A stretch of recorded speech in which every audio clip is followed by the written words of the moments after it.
Chers amis, bonsoir. Bonsoir. Heureux encore de vous revoir. Avana Yorana. Ainsi ceux qui sont venus également avec vous. J'aimerais également adresser des salutations aux auditeurs de la radio La Voix de l'Espérance.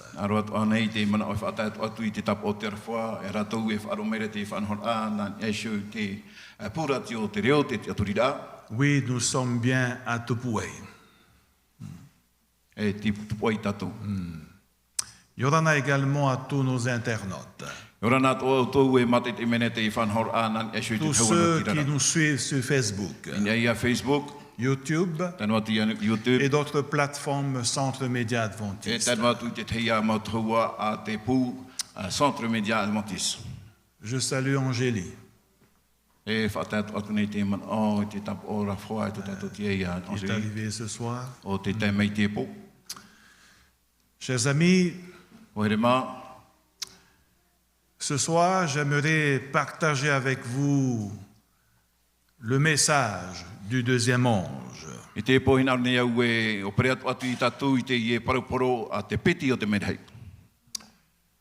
Lorsque vous lisez l'Apocalypse, ce message apparaît deux fois. Deux fois. La première fois, dans Apocalypse au chapitre 14, le verset 8, juste après le message du premier ange. Et la seconde fois, vous retrouvez le même message dans Apocalypse chapitre 18, versets 1 et 2. Mais tout d'abord, lisons tout d'abord Apocalypse chapitre 14, verset 8. Vous avez votre Bible? Si vous êtes à la maison chez vous, je vous invite également à ouvrir votre Bible. Si vous êtes en voiture, n'ouvrez pas votre Bible, regardez devant vous. Apocalypse chapitre 14, verset 8. Il est dit ceci.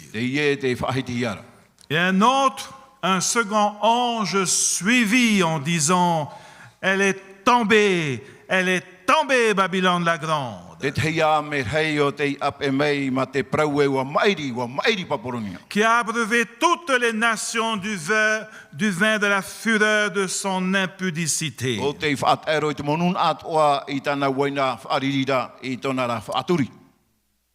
Voilà le message du second ange. Nous remarquons que ce message est englobé dans un seul verset. Un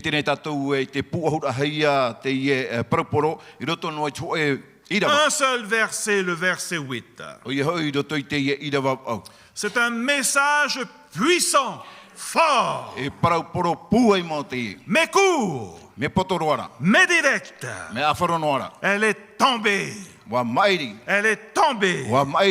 Babylone la grande, qui a abreuvé toutes les nations du vin de sa fureur et de son impudicité. Plus loin, ce message réapparaît, plus fort encore, dans Apocalypse chapitre 18.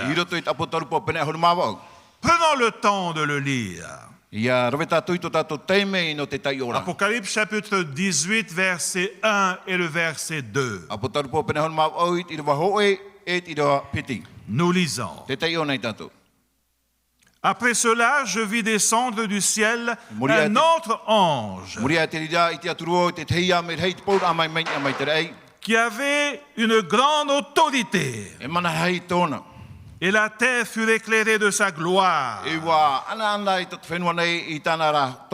Il cria d'une voix forte, disant, elle est tombée. Elle est tombée. Babylone la grande. Elle est devenue une habitation de démons. Un repère de tout esprit impur. Un repère de tout oiseau impur et odieux. Oui, au chapitre 18.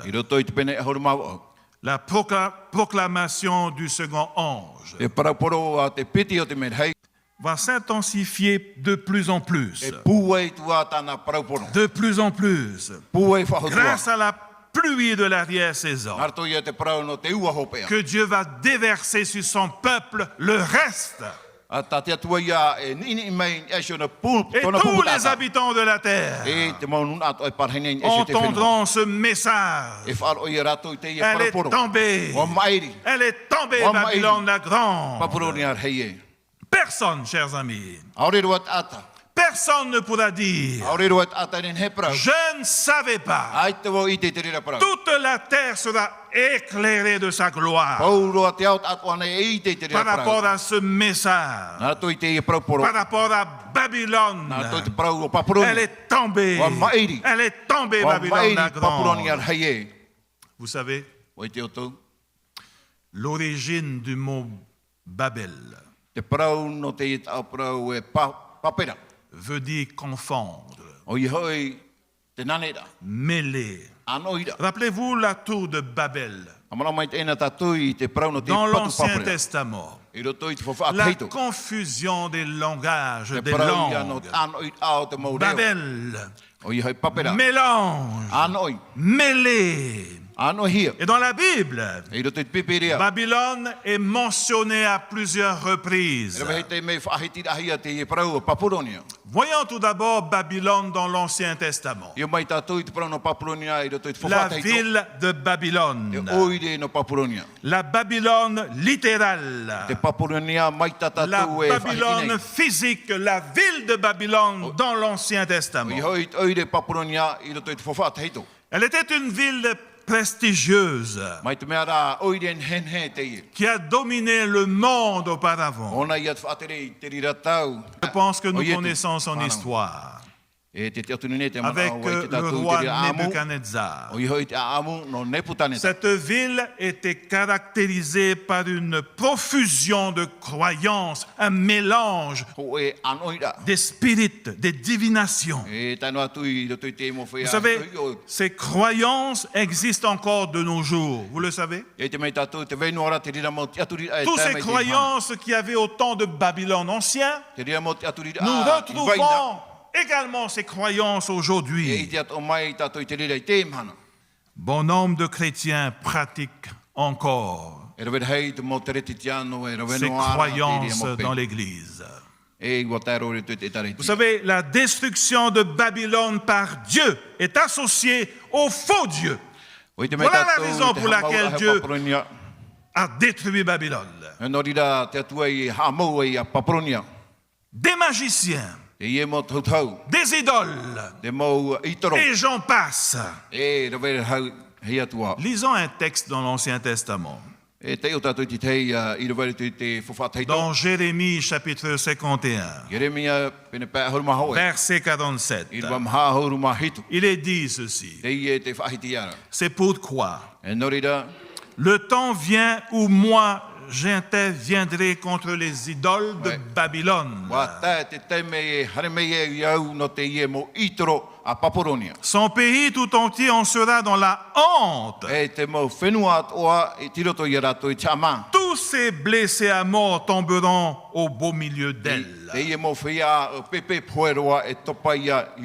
Voyez-vous, l'histoire du monde nous enseigne que la ville de Babylone tomba dans les mains des Mèdes et des Perses.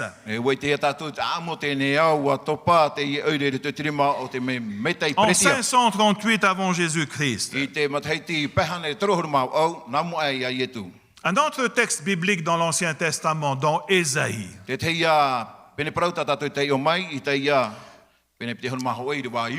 Chapitre 21, verset 9. Et voici, il vient de la cavalerie, des cavaliers 2 à 2. Elle prit encore la parole et dit, elle est tombée, Babylone. Et toutes les images de ces dieux sont brisées par terre. Voilà, chers amis, une image de Babylone dans l'Ancien Testament. Mais dans l'Apocalypse, dans le Nouveau Testament, le second ange annonce la chute de Babylone. Mais de quelle Babylone s'agit-elle ici? Babylone, l'ancienne ville, a été détruite. Mais quel est ce Babylone mentionné dans l'Apocalypse? Le message du deuxième ange identifie Babylone comme un faux système religieux. Un mélange d'enseignements. Une femme prostituée. Rappelez-vous, la femme représente l'Église, la femme pure. Mais la Bible nous parle également d'une femme prostituée. La mère des impudiques. Si vous avez votre Bible, lisons dans Apocalypse chapitre 17, versets 4 et 5. Cette femme était vêtue de pourpre et d'écarlate, et parée d'or, de pierres précieuses et de perles. Elle tenait dans sa main une coupe d'or, remplie d'abominations et des impuretés de sa prostitution. Le verset 5. Sur son front était écrit un nom, un mystère. Babylone la grande, la mère des impudiques et des abominations de la terre. Chers amis, ce système,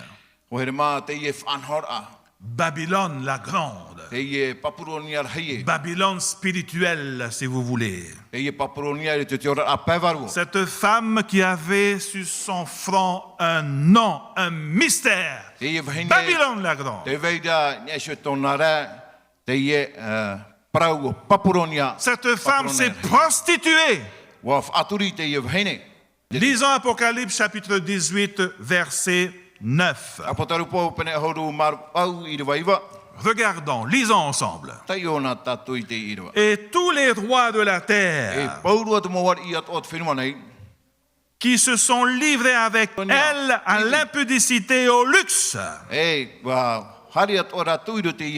pleureront et se lamenteront à cause d'elle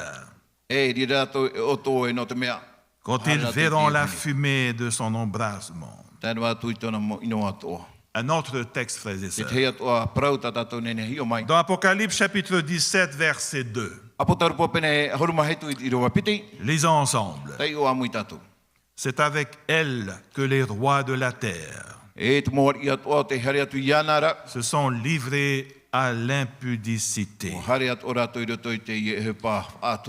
Et c'est du vin de son impudicité que les habitants de la terre se sont enivrés.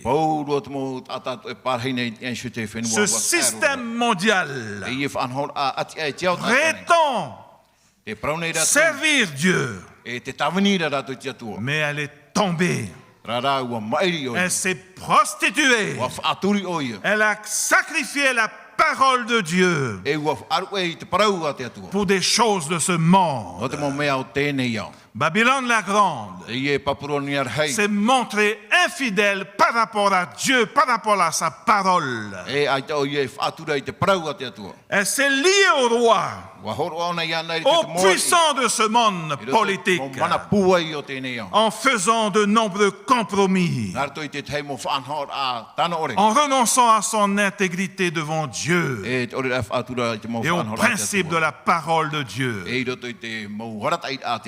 Elle a préféré les honneurs,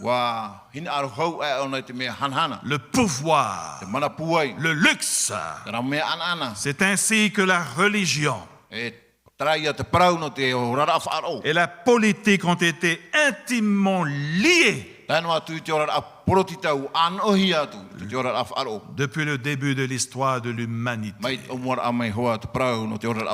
Revenons sur cette expression, la main des impudiques. Que veut dire cette expression? Cette femme vêtue de pourpre et d'écarlate est une mère, est une maman qui a enfanté des filles. Ces filles représentent évidemment les églises qui s'attachent à cette doctrine et à ces traditions. Aujourd'hui, vous savez quoi? Ce système, cette maman, cette mère appelle ses enfants à revenir, à rentrer à la maison, tout comme Dieu qui appelle ses enfants à revenir vers lui. Voyez-vous cette mère? Voyez-vous cette femme? Elle sait parler. Elle sait séduire. Elle sait convaincre. Aujourd'hui, elle appelle les autres églises à revenir à la maison. Voilà le langage qu'elle porte. Mes filles, mes enfants, la réforme était une erreur. Martin Luther s'est trompé. Revenez. Revenez à la maison. Je vous pardonne. Voilà le langage de cette femme. Ce système. Elle appelle ses enfants à revenir, à s'attacher à ses enseignements et à ses traditions. Ces enseignements non bibliques. Elle va réussir. Elle va réussir. C'est ce que la Bible nous dit. Nous appelons cela l'œcuménisme. Chers amis, Babylone représente la confusion religieuse. Babylone représente les faux enseignements. Babylone représente les fausses doctrines. Babylone a altéré l'évangile pur. Babylone a donné un monde un faux sabbat. Est-ce que vous m'entendez? Un faux sabbat. Si vous êtes dans une église où la parole de Dieu n'est pas une priorité,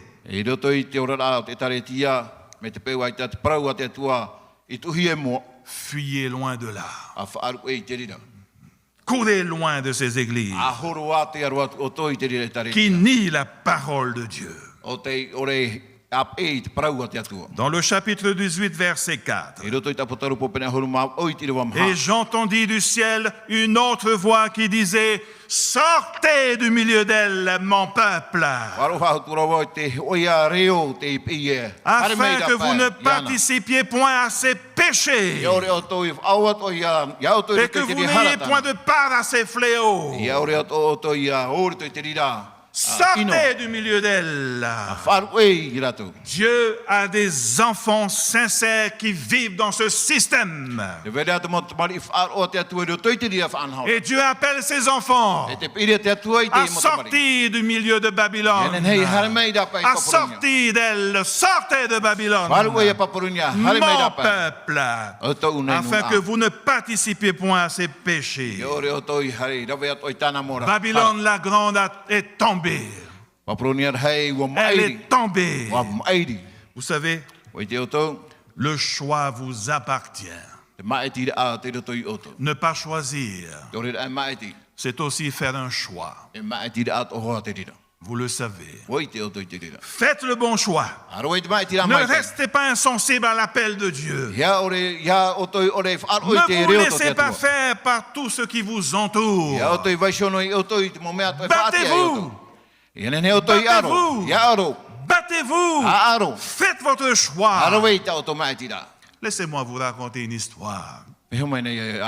C'est l'histoire d'une hirondelle qui s'était couvert son œil avec son aile. Elle pleurait amèrement. Elle pleurait vraiment amèrement. Et voilà qu'un hibou qui passait par là lui demanda: petit oiseau, pourquoi pleures-tu? Qu'est-ce qui ne va pas? Et voilà que l'hirondelle lui répond: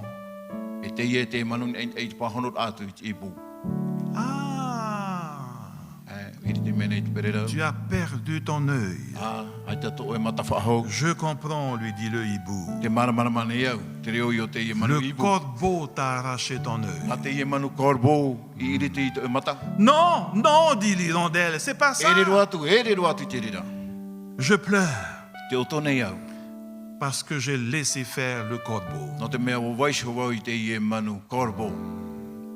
Chers amis, ne vous laissez pas faire.